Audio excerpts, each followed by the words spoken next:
How do we live the good life? How do we become the best version of ourselves and live our best life now? Well, these two blokes think they have the answer. Hey everyone, welcome back to Bear It In Mind. My name is Tom and I'm a teacher of psychology, and on this channel we explore the world of psychology so that we can better understand ourselves and others. In this video we're going to explore humanistic psychology and specifically focus on the self-actualization, Abraham Maslow's hierarchy of need, Carl Rogers including congruence and conditions of worth, and the influence of counselling psychology along with free will. At the end of the video there'll be some questions based on what we cover in this video so that you can check your understanding. Let's dive in. Now here's some quick context on humanistic psychology so that you have some idea of how it came about. At the turn of the 20th century, the psychodynamic approach in Sigmund Freud, with his focus on all the dark desires and drives going on in our unconscious mind, was well established and had permeated the thoughts of psychologists and the culture at large. From 1913, behaviorism came to prominence with their emphasis on how behaviour is shaped and influenced by external environmental forces. Here we see Ivan Pavlov's work on classical conditioning and how behaviour is learned through association, and then B.F. Skinner's work on operant conditioning, demonstrating the power of reward and punishment, which we see so powerfully today in gambling and social media use. But then in the 1950s, in direct response to the psychodynamic and behaviourist approaches, a third force arose to challenge these views. This became known as humanistic psychology. In fact, humanistic psychology, in their rejection of behaviorism in particular, is clear on the fact that they reject the scientific method. They are not interested in the scientific process and are much more interested in your subjective personal experiences. Finally, one of the key reasons for the rise of the humanistic approach was how they thought that the focus at the time was on the sick half of psychology, with what had gone wrong with people. What's wrong with you? In contrast, they wanted to ask questions about and explore what healthy growth looked like for people. Their focus was on the self, our subjective experiences, and how we personally grow. In other words, how do we live our best life and live the best version of ourselves? What is the good life? To help you understand the humanistic approach, we're going to explore the work of two key individuals, Abraham Maslow and Carl Rogers. Abraham Maslow was particularly interested in human motivation and proposed a theory about the route towards something called self-actualization. Maslow defined this as people's desire for self-fulfillment, namely the tendency for them to become actualized in what they are potentially. This tendency might be phrased as the desire to become everything that one is capable of becoming. Now, let's break that down a bit. To actualize means to make a reality of. So to put it another way, self-actualization is the innate desire to achieve or fulfill one's full potential, becoming what you are capable of. And this need is present in everyone, according to humanistic psychology. Maslow described the human condition as one of wanting, in that we are always seeking and desiring something, and so our actions are motivated by certain needs. He categorized these needs into a hierarchy of needs, which became the name for his theory. His hierarchy of needs emphasized the importance of personal growth and fulfillment. Humanistic psychologists regard personal growth as an essential part of what it is to be human. Personal growth is concerned with developing and changing as a person to become fulfilled, satisfied, and goal-oriented. Before you can self-actualize, however, Maslow's hierarchy of needs proposed that there were other lower needs that needed to be met. First, there are physiological needs such as food, water, and sleep. Then, safety needs, which refers to being safe and out of danger, having a home, employment in a job, and being in good health. Then there is love and belonging needs, which refer to our need for friendship, intimacy, and acceptance by other people. Then self-esteem needs, which refer to our confidence, our achievement, and being respected by other people. For Maslow, these lower needs must be met before an individual can attempt to satisfy their self-actualization needs.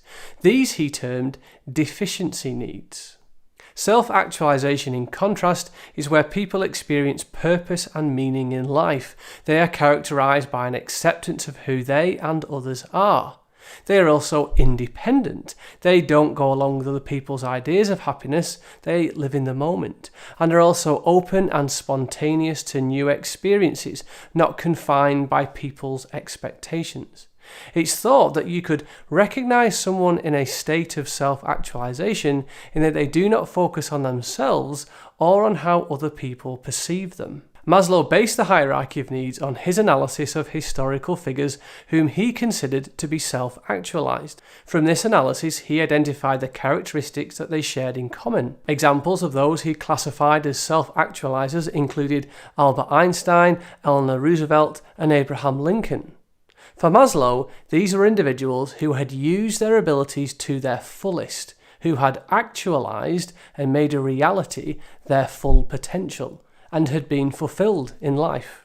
So now let's illustrate Maslow's hierarchy of needs in a way that might make it a bit more real to you. Remember, Maslow is interested in motivation, so depending on what your current needs are at any one time, this is going to be connected to your motivation. So maybe you've just moved away from home to university. Now, I'm hoping that you have food and water taken care of. I know student life can be difficult and doesn't always allow for the fanciest of meals, but remember, beans on toast is always a safe option. And when it comes to safety, I hope that you feel safe in your new student digs and with the people around you. However, I guess that one of the needs that you feel the most when you move to a new city and university is to feel like you belong, to be loved and accepted.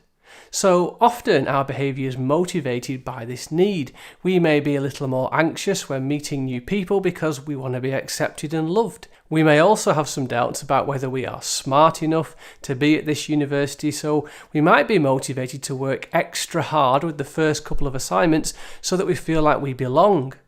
Or likewise, if we don't do so well, we make sure not to mention it to others. Why? Because we are motivated to be loved and belong. Then, after a little while, when you settle in, you hopefully achieve some success on some assignments and grow in self-esteem in the subject you've chosen to study. At this point, according to Maslow, with those needs met, you're able to personally grow and achieve your potential, to find meaning and purpose in your studies, to be open to new experiences and challenges. And a quick side note, apparently, later on, shortly before his death, Maslow added an additional level to the top, a sixth level known as self-transcendence, something he referred to as the need to connect to something beyond and higher than ourselves. This was because if someone is already self-actualizing, what then motivates that person? Maslow's observation was intrinsic values, such as truth, goodness, beauty, perfection, excellence, simplicity, elegance, and so on. These are all things that go beyond your self-interests. They have value in and of themselves. I'll put a link in the description to more information on that if you're interested. Now we come to Carl Rogers. Where Maslow was interested in motivation, Rogers was interested in personal growth from the point of view of your sense of self, what he called your self-concept. The self-concept can be broken up into three parts. The self-image, also referred to as the actual self, this is how you see yourself right now. The ideal self, this is who you want to be or feel you should be. And self-esteem, this is how much you like and accept who you are, which is influenced by how others see you and how you think about yourself in comparison to others. For Rogers, the problems come when who we think we should be or want to be does not match up with who we see ourselves to be now. In other words, our self-image does not match our ideal self. Rogers used the term congruence. This is when the self-image and the ideal self overlap. They are in agreement. And he also used the word incongruence. This is where the self-image and ideal self do not overlap. They do not match. According to Rogers, self-actualization is most likely to occur when there is congruence. The closer our self-image and ideal self are to each other, the greater the congruence and the higher our feelings of self-worth. A person with high self-worth welcomes challenges, accepts failures, and can self-actualize. A person with low self-worth will not accept challenges or failures and have problems with intimacy in relationships. So how does someone develop congruence between their self-image and their ideal self? Well, for Rogers, a healthy self-concept comes about through what a person has experienced in their life, with a child's relationship with their parents playing a key role. Rogers referred to unconditional positive regard. This is where parents love and accept their children regardless of their behaviour. There are no conditions that the child has to meet in order to be positively viewed. This will lead to the children being confident in taking on challenges. However, Rogers also referred to something called conditions of worth. This is where standards are placed on a child by a parent which they believe they must meet if they are to be accepted. An individual may experience a sense of self-acceptance only if they meet the expectations that others have set as conditions of acceptance. So if a child feels that they have to earn their parents' love, in other words, the parents' love is conditional, it is based on what the child does or does not do, this can have the effect of a person developing low self-esteem and are unable to self-actualize. They are in a state of incongruence. However, achieving congruence by yourself is very difficult and so often requires the help of other people, which brings us to our next section. To reduce the congruence in your life requires deep reflection on how you see yourself as well as your own motivations, and this can be very challenging for us to do, particularly with our own blind spots and faulty thinking at times. Key to the work of Carl Rogers was his counselling therapy, which has gone on to shape and influence modern day counselling in numerous ways. This therapy was referred to as client or person-centered therapy. This is because the word client avoids the person being viewed as sick. Again, a reference back to moving away from the psychodynamic approach. This therapy has also sometimes been referred to as Rogerian therapy for obvious reasons. Rogers referred to those in therapy as client rather than patient, as he saw the individual as the expert on their own condition. The client is encouraged towards the discovery of their own solution within a warm, supportive, and non-judgmental atmosphere.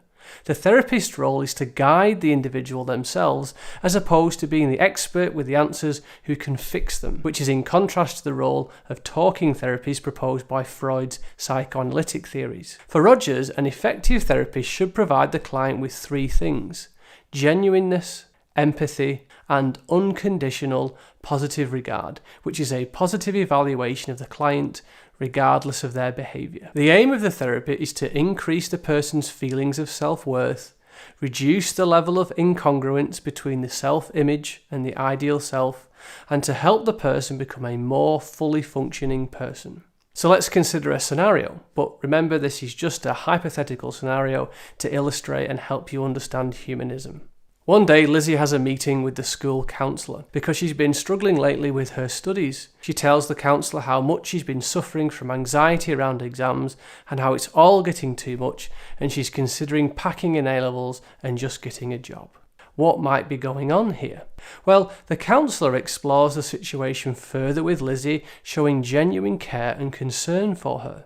Lizzie goes on to share that she very much feels in the shadow of her older sister. This older sister achieved top grades in her A-levels and is now studying at Oxford University. She explains how her parents tend to talk about her sister more than her and often make judgments and comments about her in comparison to what her sister was like when she was her age, and they never seem to see her for who she is. The counsellor does their best to empathise with Lizzie in the situation so that she feels genuinely heard and accepted. Rogers might come to the conclusion at this point that Lizzie has low self-worth and is not really experiencing personal growth and certainly not achieving her best. There is incongruence between her self-image and her ideal self, and all this seems to be related to the conditions of worth developed from her parents. The counsellor would try to guide Lizzie through a journey of self-discovery so that she could perhaps change her self-image or change her ideal self. But this can only happen if the therapist is genuine, empathetic, and shows unconditional positive regard towards her. Finally, we come to free will. Unlike most other approaches, humanistic theories emphasize that people have full conscious control over their own destiny, i.e. they have free will. This is not saying that we are free to do anything at all, as we are subject to many other forces, including biological and social influences. However, humanistic psychologists believe that human beings are able to make significant personal choices within the constraints imposed by these other forces. They see people as active agents and as having personal agency, the ability to make choices. Now that we've explored the different features of humanistic psychology in the work of Maslow and Rogers, hopefully you can see the emphasis on free will. From Maslow's hierarchy of need, where people are active agents, pursuing purpose and meaning in life which can be specific and unique to them, to Carl Rogers' emphasis on personal growth through congruence and self-discovery. For both Maslow and Rogers, the ability to make free choices is necessary to self-actualize, to achieve our potential. So now let's test your understanding of what we've covered about humanistic psychology. A question will appear with a few seconds for you to pause the video before the answer appears. Here we go. Question 1. What was it about the psychodynamic and behaviourist approaches that humanistic psychology rejected?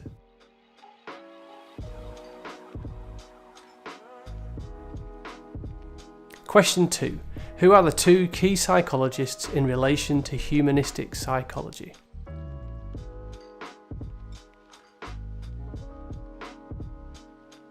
Question 3. What was Abraham Maslow particularly interested in? Question 4. Name Maslow's hierarchy of need in order from bottom to top.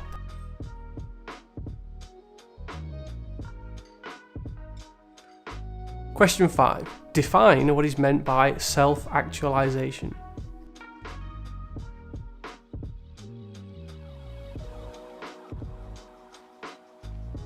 Question 6.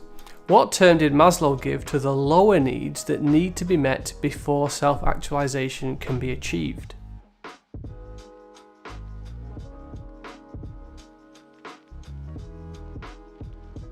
Question 7.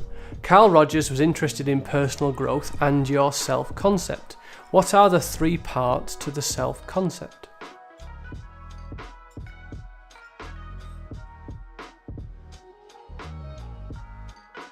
Question 8.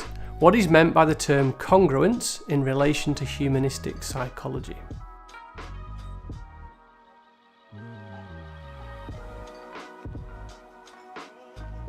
Question 9. Explain the terms unconditional positive regard and conditions of worth in relation to humanistic psychology.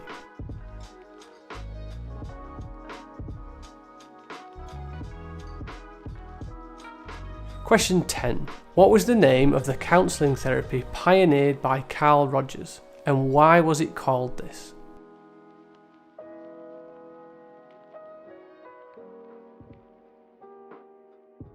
Question 11. According to Rogers, what are the three essential characteristics of a therapist?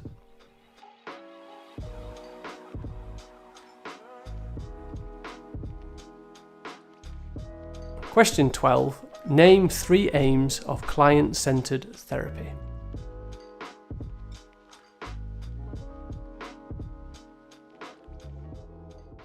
So now that you hopefully understand something of the humanistic psychology, perhaps you're now ready to critically consider its ideas. Check out this video on the screen that evaluates humanistic psychology, or for more on the other approaches in psychology, check out the playlist on the screen too. I hope you found this video helpful, and we'll see you in the next one.